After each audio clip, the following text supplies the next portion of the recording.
बिस्मिल्लाहिर्रहमानिर्रहीम। Dear student, अस्सलाम वालेकुम। मैं miss Sumaira Yunus and I am your geography teacher. कैसे हैं बेटा आप सब लोग? आई होप आप सब लोग ठीक होंगे और सब अल्लाह आप सबको अपने हिफ्ज़-ओ-मान में रखे।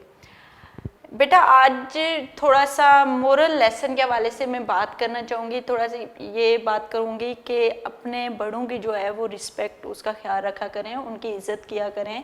इट डजेंट मीन कि आपको मोबाइल एप्लीकेशन चलाना ज़्यादा आती हैं या कंप्यूटर लैपटॉप यूज़ करना आपका बड़ों से ज़्यादा, अपने घर वालों में अपने पेरेंट्स से ज़्यादा यूज़ करना आता है तो आप सब कुछ जानते हो और आप इस वजह से डिसरिस्पेक्ट कर रहे होते हो। आजकल देखने में आ रहा है कि बच्चे जो हैं वो बड़ों की जो है अपने पेरेंट्स की बहुत डिसरिस्पेक्ट करते हैं। घर में आपके जो ग्रैंडफादर, जो भी आपके दादा दादी नाना नानी होते हैं, वो आपको कुछ कहते हैं तो आप लोग उनको फॉलो नहीं करते बल्कि इग्नोर करते हो। आपको लगता है कि आपको सब कुछ पता है और आप सब जानते हो। डेफिनेटली आपको पता भी होगा, आप जानते भी होंगे, लेकिन जो बड़ों के एक्सपीरियंस होते हैं उनसे ज़्यादा हम कुछ नहीं जानते। तो बेटा अपने बड़ों की रिस्पेक्ट किया करें। यही आज के लिए मेरा आपको जो एक इखलाकी सबक है, लेक्चर शुरू करने से पहले थोड़ी सी एक अच्छी बात जो मैं आपसे करना चाहूँगी वो यही कि अपने बड़ों की जो रिस्पेक्ट है वो उसका ख्याल रखा करें। और आई होप आप सब लोग बहुत अच्छे बच्चे हैं, आप मेरी बात को सुन रहे होंगे और डेफिनेटली बहुत सारे बच्चे करते भी होंगे बड़ों की रिस्पेक्ट, पर जो थोड़ी बहुत नहीं करते वो उनके लिए मेरी ये स्पेशल रिक्वेस्ट है कि अपने बच्चों की, अपने पेरेंट्स की जो है और अपने बुज़ुर्ग जो घर में हैं उनकी रिस्पेक्ट किया करें। और अब हम आ जाते हैं अपने लेक्चर की तरफ। क्लास 6 है जियोग्राफी, लेक्चर नंबर 5 है आज हमारा, चैप्टर नंबर 1 और चैप्टर का टाइटल है हमारा अर्थ एज अ प्लेनेट। और उसमें आज हम पढ़ेंगे सोलर एंड लूनर एक्लिप्स। उसके अलावा कॉन्टिनेंट्स को जो है वो कुछ कॉन्टिनेंट्स को हम इधर डिस्कस करेंगे। ये आपको पता है, ये जो हम लोग सोलर एंड लूनर एक्लिप्स, इससे पहले जो है हमने 4 लेक्चर हुए हैं, उसमें हमने क्रिएशन ऑफ यूनिवर्स पढ़ा, फिर सोलर सिस्टम पढ़ा, फिर हम लोगों ने इसमें वो पढ़ा movement of the earth, size of the earth, इन चीज़ों को हमने किया। आज हम सोलर एंड लूनर एक्लिप्स, इसको आपको पता भी होगा, सोलर एक्लिप्स 3-4 दिन पहले जो है, ये 1 वीक पहले आप लोग सब लोगों ने देखा भी होगा किस तरह से एक्लिप्स जो था वो था, और सब आप लोगों ने चीज़ें जो हैं वो नोट डाउन की होंगी। और ये तो आपका रिसेंटली इंसिडेंट हुआ है, तो इस पर जब मैं बात करूँगी तो आपको बहुत अच्छी तरह से समझ आएगी। हम थ्रू मल्टीमीडिया आपको ये लेक्चर देंगे और उसमें पिक्चर्स के थ्रू आपको एक्सप्लेन करेंगे कि ये सारी सोलर एंड लूनर एक्लिप्स क्या है और कॉन्टिनेंट्स के बारे में आगे डिस्कस करते हैं। आइए हम अपने लेक्चर की तरफ मूव ऑन करते हैं। जी बेटा, आज हम डिस्कस करेंगे सोलर एंड लूनर एक्लिप्स। सबसे पहले सोलर एक्लिप्स देखते हैं। Solar eclipse, sometime the moon comes between the sun and the earth and cast its shadow on the earth, due to which the sun is not seen completely or partially from the earth. This is called solar eclipse. ये देखें, ये moon है, ये अर्थ है। ये अर्थ जो है अपने ऑर्बिट पे जो है रिवॉल्व कर रही थी, अपना रेवोल्यूशन कंप्लीट कर रही थी, अपना चक्कर लगा रही थी। जब वो रिवॉल्व कर रही थी तो उसकी रेवोल्यूशन के दौरान जो है ये मून जो है बिटवीन उसके मूवमेंट के दरमियान, जब वो रिवॉल्व कर रही थी, जब इसके गिर्द घूम रही थी तो मून दरमियान में आ गया। अब जो है अर्थ के ऊपर जो है सन की लाइट जो नहीं पड़ रही। अब अर्थ के ऊपर से अब कुछ जगहों पे हमें पार्शली जो है वो एक्लिप्स नज़र आएगा, कुछ जगहों पे हमें फुली नज़र आएगा। ऐसे एरिया जो सन जहाँ पे कंप्लीट जो है चांद कंप्लीट आ जाता है, उसका शैडो कंप्लीट पड़ जाता है, तो वहाँ पे हमें जो है एक्लिप्स जो फुल एक्लिप्स होगा, फुल शैडो पड़ेगा तो वहाँ पे होगा। और कुछ जगह जो होंगी वो हमें जो है वहाँ पे पार्शल होगा। तो समटाइम द मून, ये मून आया है, ये सन है, दिस इज अर्थ अब रिवॉल्व कर रही है। अब मून के गिर्द, आपको पता है अर्थ जो होती है वो अपना रेवोल्यूशन जो है मून के गिर्द अपना चक्कर कंप्लीट करती है, हर टाइम अपने ऑर्बिट पे जो है मूव कर रही होती है। तो जब अर्थ मूव कर रही होती है और चांद अर्थ और सन के दरमियान आ जाता है तो उस टाइम जो है उसका शेडो, जो चांद का जो शेडो है वो अर्थ के ऊपर पड़ता है, ठीक है। Cast it shadow on the earth, due to which the sun is not seen completely और पार्शियली। तो आप अर्थ से क्या कर सकते हो, सूरज को नहीं देख सकते, या तो बिल्कुल आपको सूरज नहीं नजर आता, या तो आपको जस्ट थोड़ा सा सूरज नजर आता है। तो ये आपका होता है सोलर एक्लिप्स। तो ये इसका फुल शेडो जो है पड़ रहा है, और यहाँ पे इसका जो है पार्शियल शेडो पड़ रहा है। तो यहाँ से आपको ये सोलर एक्लिप्स आपका जो है वो है कि sometime the moon come between the sun and the earth, when sometime the moon come between the sun and the earth and cast its shadow on the earth। फिर उसका जो मून का शेडो है वो अर्थ के ऊपर पड़ता है। तो अर्थ से हम सन को या तो कंप्लीटली नहीं देख पाते, या तो हम पार्शली नहीं देख पाते। तो वो सूरत हाल जो भी होती है उसको हम सोलर एक्लिप्स कहते हैं। अब इसी तरह से ये मैंने आपको थ्रू पिक्चर समझाया। अब आपका लोनर एक्लिप्स हुआ, ठीक है। लोनर एक्लिप्स क्या होता है? Lunar eclipse some time the earth come between the sun and the moon.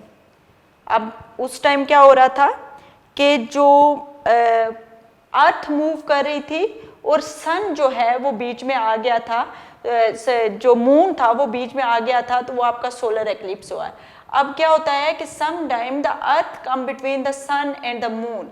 जब अर्थ सन और मून के दरमियान आती है and cast is shadow on the moon, तो अर्थ का जो शेडो होता है वो मून के ऊपर पड़ता है, due to which the moon is not seen completely और पार्शियली फ्रॉम द अर्थ। तो हम चांद को नहीं देख पाते, या तो मुकम्मल तौर पे चांद को नहीं देख पाते, या तो चांद आधा नजर आता है और आधा नजर नहीं आता। तो ये हमारा क्या कहलाएगा? Lunar eclipse. ये आप लोग देख सकते हो, ये मून है, ये जो है सन है। मून जो है अपने ऑर्बिट में मूव कर रहा था, तो जब वो अपने ऑर्बिट पर मूव कर रहा था तो उस टाइम अर्थ जो है उसकी मूवमेंट के दौरान उसके बीच में आ गई, ठीक है। अर्थ, ये देखें, ये अर्थ, ये मून है, ये सन है, ये अर्थ जो है वो मून और सन के बीच में आ गई, जिसकी वजह से जो है लोनर एक्लिप्स हुआ। अब ये देखें, अर्थ ऑर्बिट है, ये जो है अर्थ ऑर्बिट है, ये जो है ये मून ऑर्बिट है। ये मून जो है, मून अपना जो चक्कर जिस लगाता है, ये मून चांद का अपना जो है ऑर्बिट है। और चांद अपने ऑर्बिट पर मूव कर रहा था कि वो जब मूव कर रहा था तो बीच में क्या आ गई? ज़मीन आ गई। जब ज़मीन आ गई तो अब ज़मीन का जो शेडो है वो मून के ऊपर पड़ गया। अब जो अर्थ से मून को जो है ना, तो हम या ये भी हो सकता है कंप्लीटली भी नहीं देख सकते, या पार्शली भी नहीं देख सकते, या आधा हमें नज़र नहीं आएगा, या कंप्लीटली हमें नज़र नहीं आएगा। तो ये हमारा होगा लोनर एक्लिप्स। तो ये आप लोग देख सकते हैं, पेनुम्ब्रा होता है पार्शल, और उम्ब्रा होता है जो होता है आपका हाफ, जो फुल शेडो जो होता है उसको उम्ब्रा बोलते हैं, और पेनुम्ब्रा बोलते हैं जो आपका हाफ मतलब पार्शल होता है। तो sometime the earth come between the sun and the moon and cast is shadow on the moon, due to which the moon is not seen completely और partially from the earth. This is called lunar eclipse. Solar eclipse क्या है कि जब moon sun, जब solar eclipse होता है कि जब जमीन अपने ऑर्बिट के गिर्द चक्कर लगा रही होती है, तो उसके ऑर्बिट के बीच में चांद आ जाता है। तो ज़मीन का, चांद का जो शेडो है वो ज़मीन के ऊपर पड़ता है। जब ज़मीन का, चांद का शेडो ज़मीन के ऊपर पड़ता है तो ज़मीन से हम सूरज को नहीं देख पाते, तो वो आपका होता है सोलर एक्लिप्स। और लोनर एक्लिप्स क्या होता है कि some time the earth come between the sun and the moon, कि जब अर्थ दरमियान में आ जाती है सन और मून के, और cast it shadow on the moon, और उसका शेडो जो है वो मून के ऊपर पड़ता है, उस दौरान हम चांद से जो है वो इसको ज़मीन को नहीं, ज़मीन से चांद को नहीं देख पाते, तो वो हमारा होता है लोनर एक्लिप्स। ये हमारा सोलर एक्लिप्स और लोनर एक्लिप्स था। सोलर एक्लिप्स कुछ दिन पहले जो है हुआ, आप लोगों में से अगर आप लोग लाइव नहीं भी देखा तो आप लोगों ने टीवी में ज़रूर देखा होगा, न्यूज़ वगैरह में दिखा रहे थे बार बार, तो आपने देखा होगा कि किस तरह से शेडो, किस तरह कुछ जगह ऐसी थी, वो कुछ बता रहे थे, कुछ ऐसे एरियाज हैं जहाँ पे कम्प्लीटली जो है सन जो है वो नज़र नहीं आ रहा था, कुछ जगह ऐसी थी वहाँ पे पार्शली नज़र आ रहा था। तो ये बेसिकली अर्थ और सन के बीच जो था चांद आ गया था, जिसकी वजह से हमें सन जो है या तो कम्प्लीटली नज़र नहीं आ रहा था या जो है पार्शली हमें नज़र आ रहा था। तो ये हमारा होता है सोलर एक्लिप्स और लूनर एक्लिप्स, जिसको आप उर्दू में सोलर एक्लिप्स को उर्दू में सूरज ग्रहण और लूनर एक्लिप्स को आप उर्दू में चांद ग्रहण कहते हो।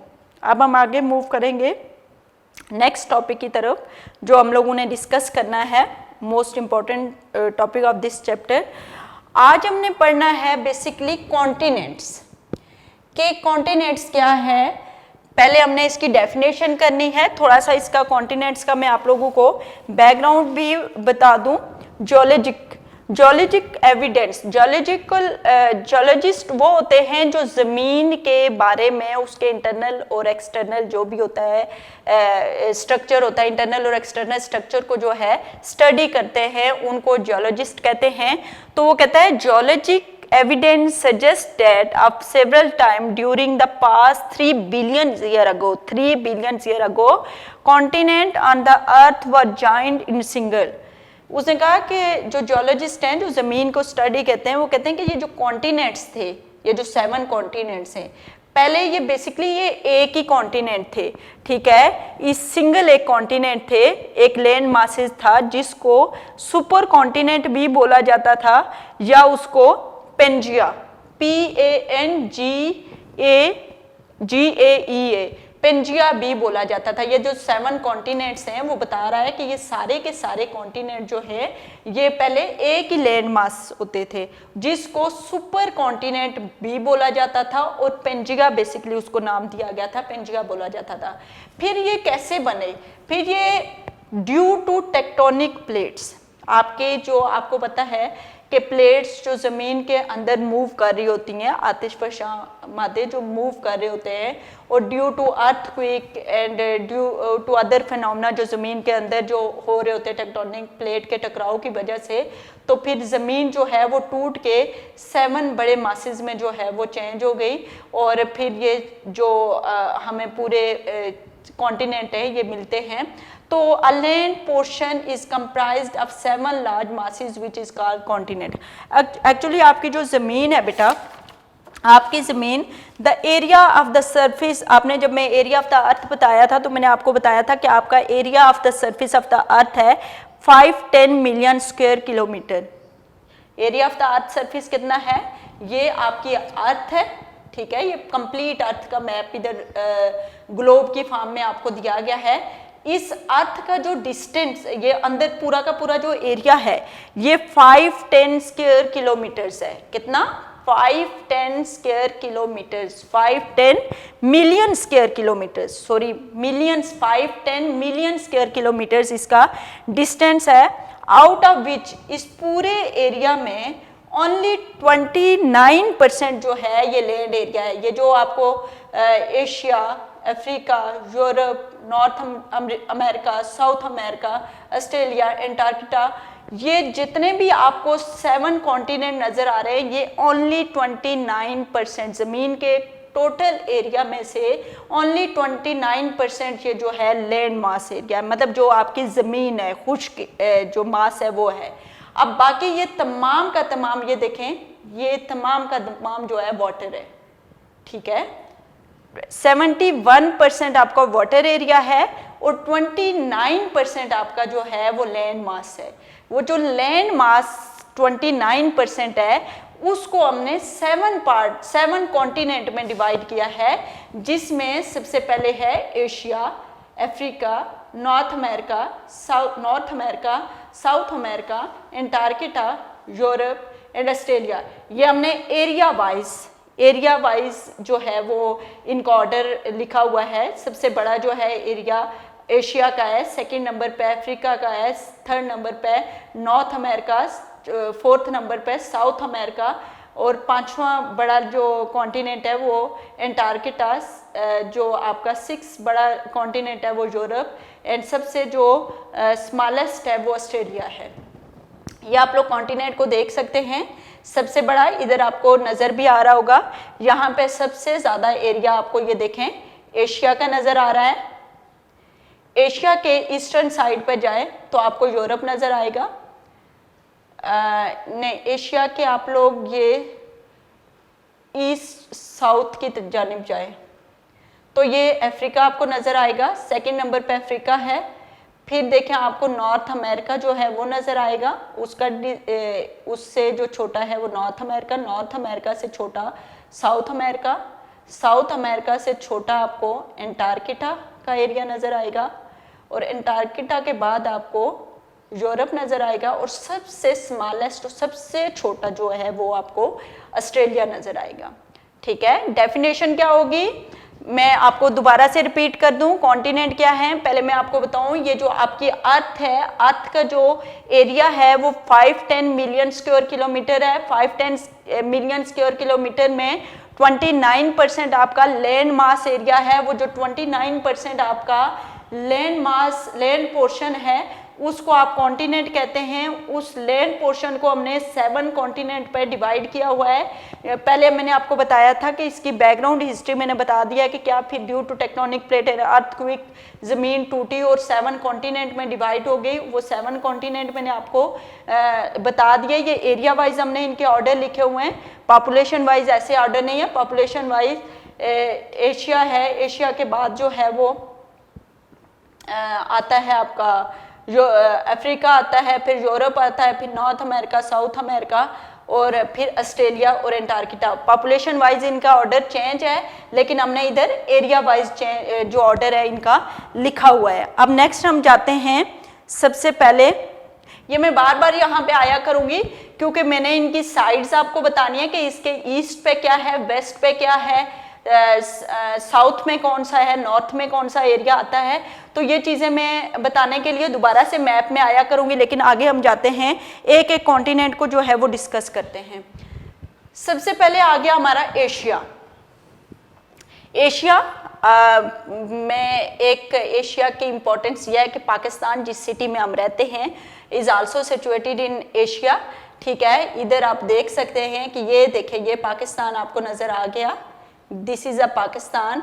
अब एशिया के यहाँ पहले हम एशिया का बताते हैं कि एशिया के नॉर्थ ईस्ट साउथ में क्या है, फिर हम इसके जो सिटीज़ हैं इसकी तरफ आ जाते हैं और इसके बारे में जो है वो डिस्कस करते हैं।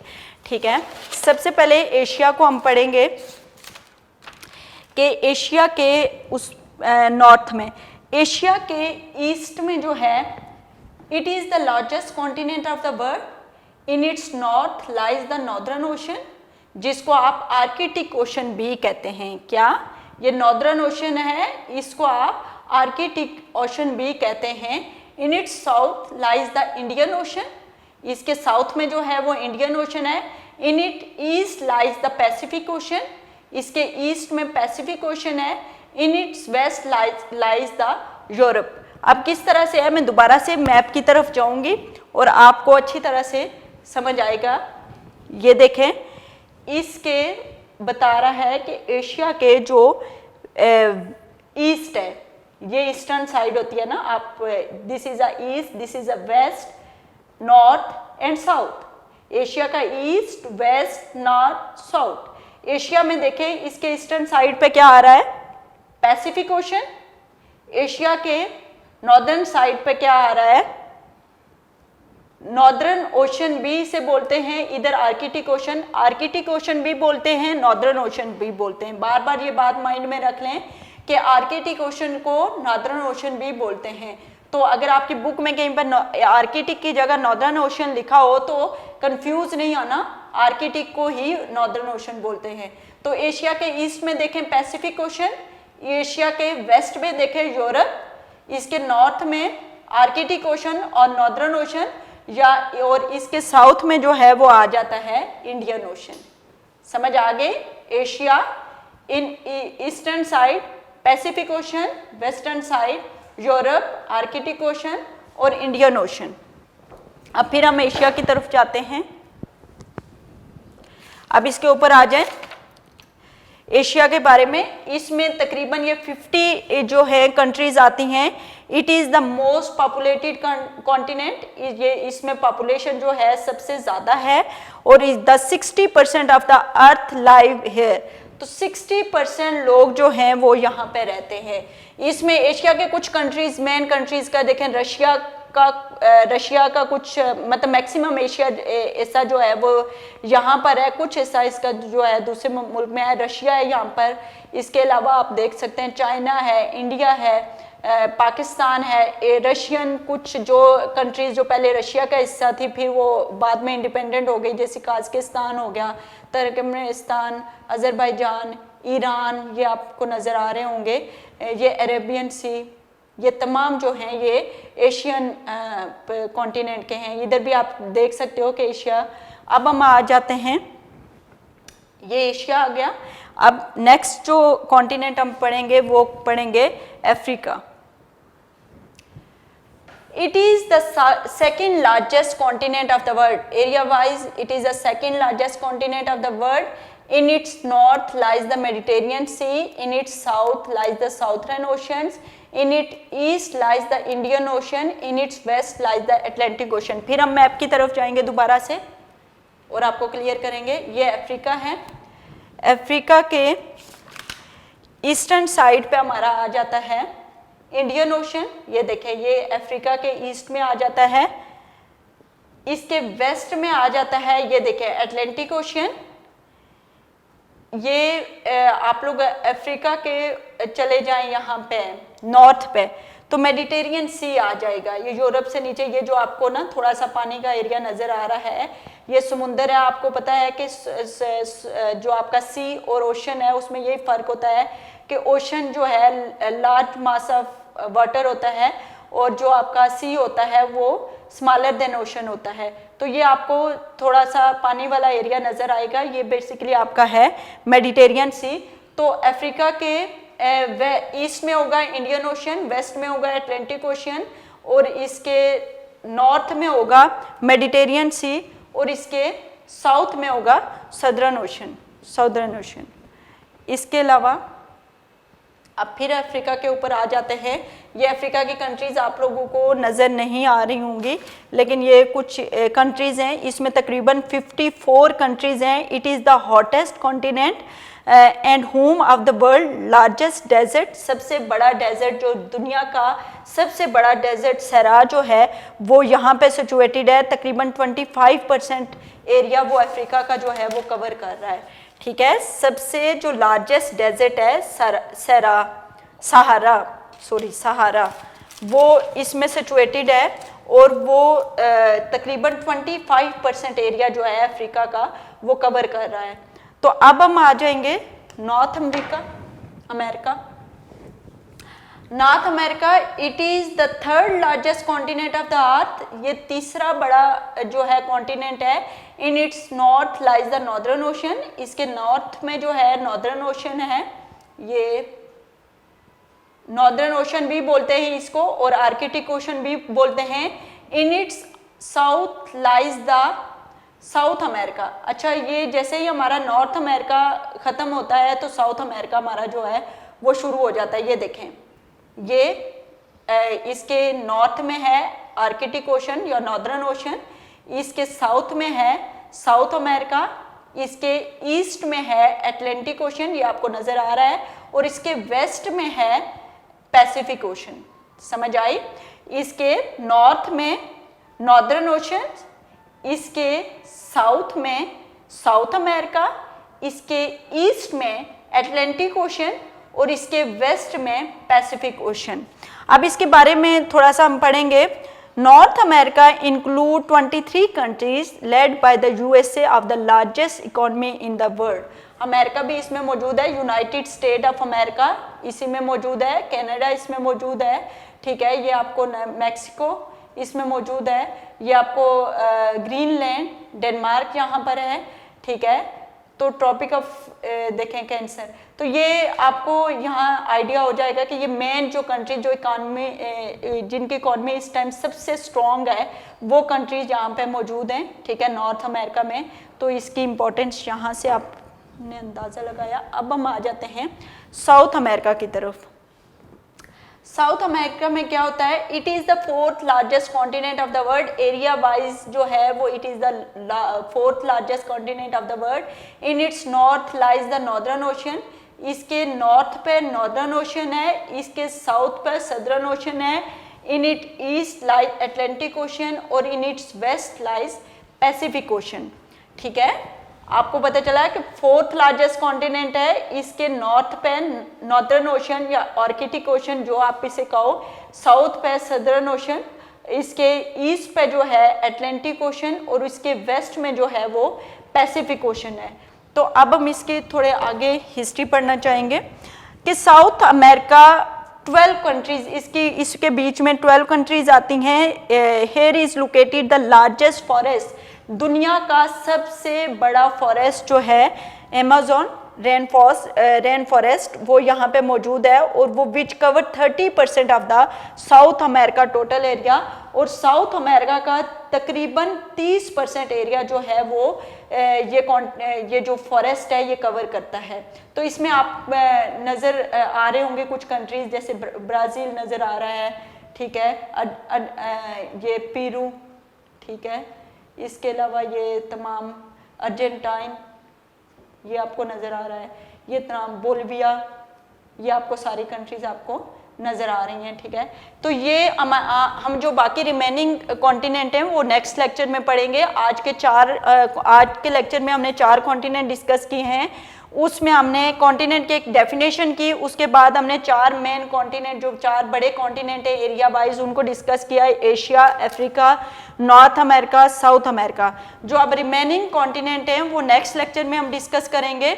आज का लेक्चर आपका यही था, जो आपका आज की डायरी जो है अभी मैं आपको देती हूँ। तो ये लेक्चर हमारा हम इधर ही इसको वो करते हैं, फिर नेक्स्ट जो कल लेक्चर होगा इसमें फर्दर जो नेक्स्ट पार्ट होगा उसको डिस्कस करेंगे। आई होप कि आपको यहाँ तक लेक्चर जो है ये समझ आ गया होगा। इससे रिलेटेड कोई भी क्वेश्चन हो तो थ्रू कमेंट या थ्रू कॉल आप मुझसे पूछ सकते हो, मैं आपको आंसर दे दूँगी इसका। तो अब हम डायरी वर्क की तरफ मूव करते हैं। जी बेटा, अब जो है हम लोग जो आज का टॉपिक हमने पढ़ा है उसके हमने 4 पार्ट्स पढ़े हैं, अभी पूरा टॉपिक हमारा कंप्लीट नहीं हुआ। नेक्स्ट लेक्चर में इंशाल्लाह हम इसको कंप्लीट करते हैं। तो यहाँ तक हमारा जो है वो जो 4 कॉन्टिनेंट पढ़े हैं इससे रिलेटेड जो है डायरी वर्क में आपको देना चाहूँगी। आपका चैप्टर नंबर 1 है, ठीक है, उसमें long question number 3, half question जो मैंने आज आप लोग को करवाए हैं 4 कॉन्टिनेंट, अभी 3 रह गए हैं। ये आप लोगों ने ऐसा करना है, लर्न भी करना है और राइट भी करना है। ठीक है, ये था आप लोग का डायरी वर्क। आई होप आप लोग को तमाम चीज़ें जो हैं क्लियर हो गई होंगी। हम नेक्स्ट लेक्चर तक के लिए, आप मुझे नेक्स्ट लेक्चर तक के लिए इजाज़त दे दें। थैंक यू, अल्लाह हाफिज़।